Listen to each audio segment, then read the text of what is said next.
पुण्यामधल्या भोसरी जमीन गैरव्यवहार प्रकरणी माजी मंत्री एकनाथ खडसे यांनी घुमजाव केले। नागपूरमध्ये झोटिंग समितीसमोर काही वेळापूर्वी ते हजर झाले। आधी जमीन एमआयडीसीची नाही असं त्यांनी म्हटलेलं होतं, पण आता घुमजाव केलाय। एमआयडीसीचे वकील चंद्रशेखर जलतारे यांनी याबाबतची माहिती दिली आहे। भोसरीमधल्या जमीन गैरव्यवहाराचे खडसेंवर आरोप आहेत। झोटिंग समिती या प्रकरणाचा तपास करते। या प्रकरणी उत्तर देण्यासाठी खडसे यांच्या वकिलांसह झोटिंग समितीसमोर उपस्थित आहेत। सुमारे 2 तास ही चौकशी सुरू राहण्याची शक्यता आहे।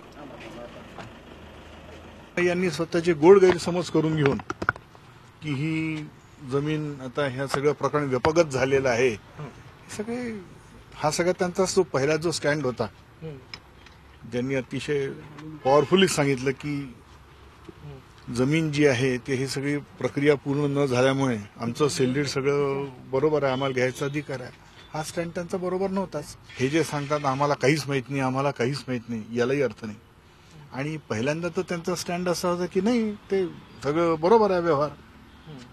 आता व्यवहार चूक आहे हे जेव्हा लक्षात येऊ राहिलं तेव्हा आता ते म्हणतात मला यातलं काहीच माहिती नाही। ठीक आहे, he is free to take his defence. Zee 24 Taas रहा एक पाऊल पुढे।